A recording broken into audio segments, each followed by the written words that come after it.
Hey there, it's Joe Boivera again from JB Web Tech. I wanted to make this presentation today to show you how to download, install, and run the Microsoft Security Essentials antivirus program. This is an excellent program for removing viruses, spyware, worms, trojans, rootkits, and all sorts of other malicious software that might be infecting your computer. So let's get right into it. What I'm going to do is I'm going to open up a web browser. I'm going to go to my website, www.jbwebtech.net, and I'm going to scroll down on the right-hand side. I have a link to Microsoft Security Essentials. I'm going to go ahead and click on that. And on the Security Essentials page, I'm going to click the download button. And I'm going to click Run. It's going to download a 9.81 meg file, installer file. So this is going to download and install the Microsoft Security Essentials program.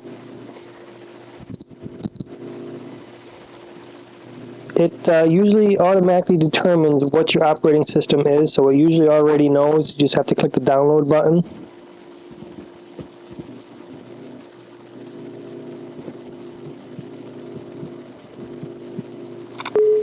Okay, so we're going to say yes, we want to allow this program to make changes to the computer.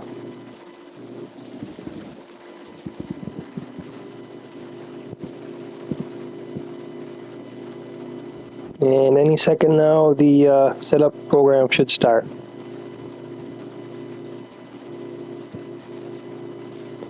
Yeah, any second now.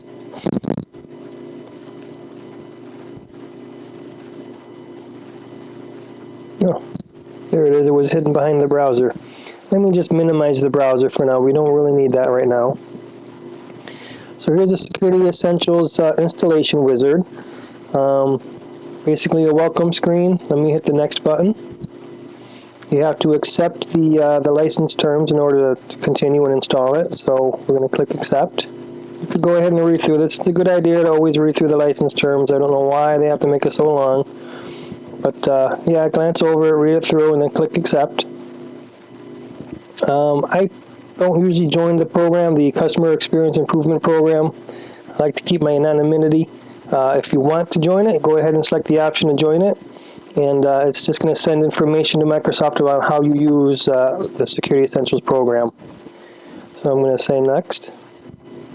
If no firewall is turned on, then turn on the Windows firewall. Absolutely. Let's hit next.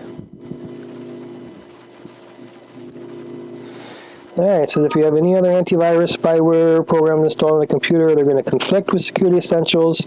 So you only want to have one real-time antivirus program running at a time. So if you do have another antivirus program and you would rather use Microsoft Security Essentials, then uninstall your other program before you install Security Essentials. Alright, I don't have anything else on here. This is actually a clean Windows 7 Service Pack 1 build. Nothing has been installed on here yet, actually. As a matter of fact, if you look at the top, you can see I got my trusty virus files that once we're done and Security Essentials is running, it should actually pick them up and remove those. So, okay, so right now I have no other antivirus program on here. I'm going to click install.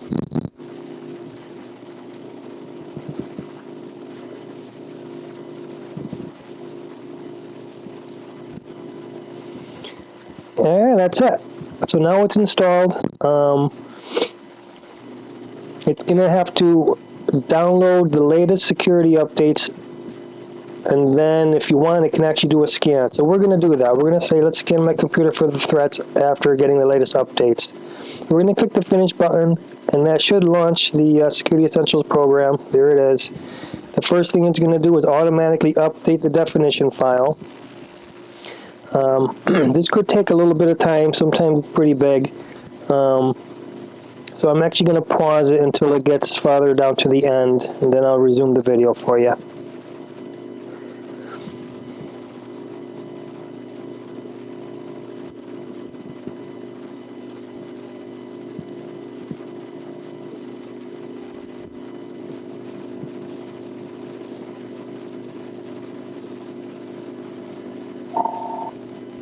Alright, the definition file is done downloading, and now it's installing it.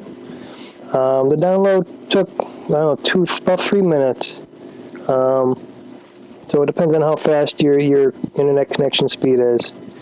Installing it shouldn't take too much longer.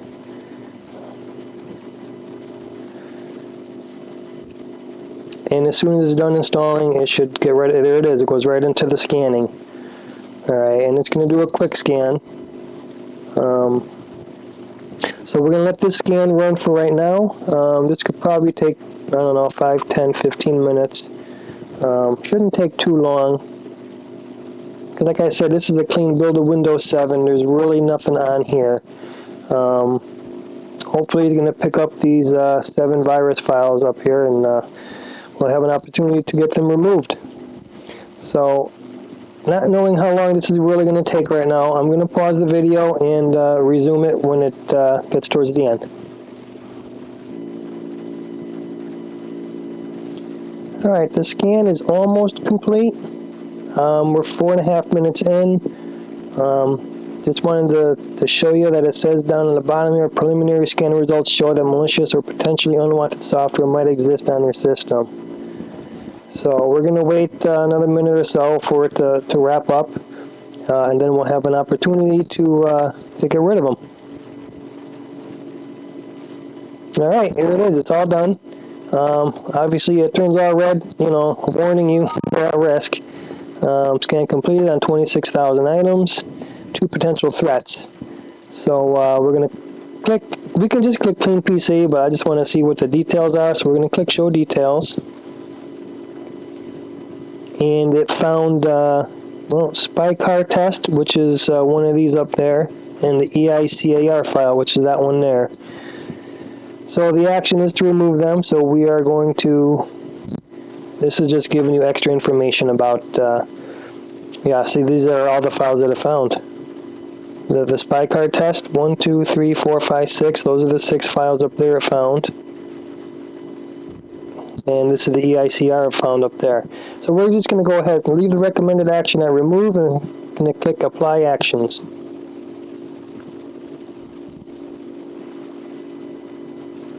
Alright, and you see, they just disappeared. They're gone. So I'm going to click Close, and that's it. You have a little house icon at the bottom here. Sometimes all the icons don't fit in the area down here. There's this little extra area. You click the up arrow button and you can see your more icons. This greenhouse with the check mark in it and the flag on top, that's your Microsoft Security Essentials, and right now it's saying we're protected. One thing you're probably going to want to do is change your scan schedule. Right now it defaults to Sunday at 2 in the morning, and I've noticed if the computer's not turned on, then it tends to miss scans a lot. I don't think it always runs when you do turn on the computer. Let's say Monday morning, it missed the Sunday night scan. I don't believe it always gets that scan going. So what I'm going to do is I'm just going to change the schedule to run a quick scan every Monday about the time I have lunch, about every Monday at noon. And the quick scan only takes about, about 5 minutes. So I'm not too worried about that. It doesn't take up a lot of resources. It is a real-time antivirus protection. So unless you suspect that you have a virus on there, you don't need to run the full scan all the time. Just a quick scan is good. I'm going to hit yes here to apply the changes. I just changed the schedule, so I'm going to click yes. I'm going to come back to home. Now with the scan is scheduled for Monday around noontime. If you do run a scan yourself, it's usually a good idea to click the Update tab and then click the Update button just to make sure you have the latest security, the virus definition files before you click the Home button and actually run the scan. But that's about all there is to it. And then you can see other items if you want to see the quarantined items. We didn't quarantine anything, remember, we just removed them. So they didn't get placed in quarantine. And then there are other optional settings you can set. I'm not going to get into that right now. This video is almost 10 minutes already. So, but that's it. I hope you found this video to be interesting and helpful to you. And for more instructional videos and helpful computer tips and tricks, please head on over to jbwebtech.net and check out my blog section. Thanks for watching, and we'll see you again soon.